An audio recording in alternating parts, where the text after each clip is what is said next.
रामनगर में जब हम पैदल चल रहे थे बेतिया में, तो एक हजाम सैलून चलाने वाले एक हजाम से लोगों ने मुलाकात कराई। मैंने पूछा सभा में कि भाई लालू जी के राज में और नीतीश के राज में क्या फर्क है।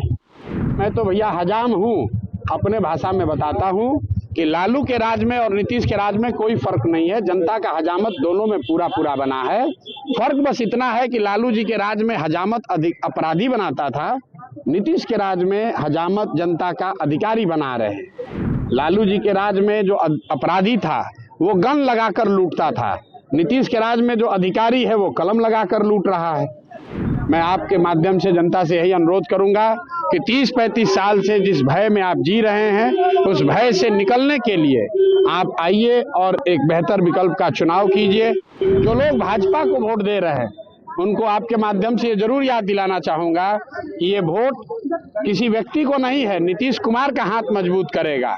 तो अगर आप नीतीश कुमार को का हाथ मजबूत करना चाहते हैं, अगर आप नीतीश को बड़ा बनाना चाहते हैं, पलटू राम मुख्यमंत्री के कार्यकाल को और मजबूत करना चाहते हैं, तो आप भाजपा को वोट दीजिए। रामनगर में जब हम पैदल चल रहे थे बेतिया में, तो एक हजाम सैलून चलाने वाले एक हजाम से लोगों ने मुलाकात कराई। मैंने पूछा सभा में कि भाई लालू जी के राज में और नीतीश के राज में क्या फर्क है। तो उसने बताया कि भाई मैं तो भैया हजाम हूँ, अपने भाषा में बताता हूँ कि लालू के राज में और नीतीश के राज में कोई फर्क नहीं है। जनता का हजामत दोनों में पूरा पूरा बना है। फर्क बस इतना है कि लालू जी के राज में हजामत अपराधी बनाता था, नीतीश के राज में हजामत जनता का अधिकारी बना रहे।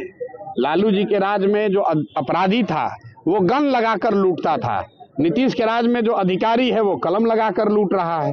लालू जी के राज में जो अपराधी था वो डरता नहीं था किसी से, जो करना है कर लो, हम बदमाशी करेंगे, रंगदारी करेंगे, अपहरण करेंगे। वही हाल नीतीश के राज में अपराधियों अधिकारियों का है, आपसे घूस लेगा ही लेगा। राशन कार्ड बनाना हो, जातीय प्रमाण पत्र लेना हो, पासपोर्ट का वेरिफिकेशन हो, इंदिरा आवास हो, कोई ऐसा सरकारी काम नहीं है जिसमें बिना पैसा घूस के काम हो सके। तो ये अधिकारियों का जंगल राज है। तो आप वोट ये मालूम है, जो सुनील पांडे हैं उनको मालूम है कि जदयू में, पहले जदयू में थे ना ये भाई साहब, तो जदयू में इनको मालूम है लड़ेंगे तो सब हरा देगा।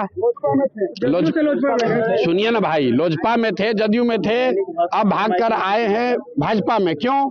उनको मालूम है अगर जदयू में रहेंगे तो नीतीश कुमार के नाम पे एक वोट पड़ेगा नहीं। तो ये भाजपा का चोला ओढ़ कर आए हैं, लेकिन सही में तो हैं नीतीश कुमार के ही आदमी। और वोट अगर जो भाजपा को दीजिएगा तो नीतीश कुमार को ही फायदा होगा। तो क्षेत्र की जनता को ये बताना चाह रहे हैं कि भैया नीचे मत देखो, ऊपर देखो। बिहार में अगर लालू नीतीश के राज को खत्म करना है तो जन सुराज ही विकल्प है। अगर नीचे देखकर वोट दोगे तो गिर पड़ोगे, कुछ फायदा नहीं होगा। अभी तक लोग ये कहते रहे कि हमारे पास विकल्प नहीं है। आप देख रहे हैं जितने लोग आज पैदल चल कर आए हैं वो आपके सामने प्रमाण है कि जनता के सामने जब विकल्प होगा कोई किसी से डरने वाला नहीं है।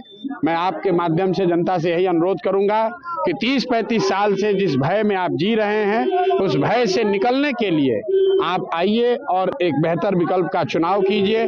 जो लोग भाजपा को वोट दे रहे हैं उनको आपके माध्यम से ये जरूर याद दिलाना चाहूंगा कि ये वोट किसी व्यक्ति को नहीं है, नीतीश कुमार का हाथ मजबूत करेगा। तो अगर आप नीतीश कुमार को का हाथ मजबूत करना चाहते हैं, अगर आप नीतीश को बड़ा बनाना चाहते हैं, पलटू राम मुख्यमंत्री के कार्यकाल को और मजबूत करना चाहते हैं, तो आप भाजपा को वोट दीजिए।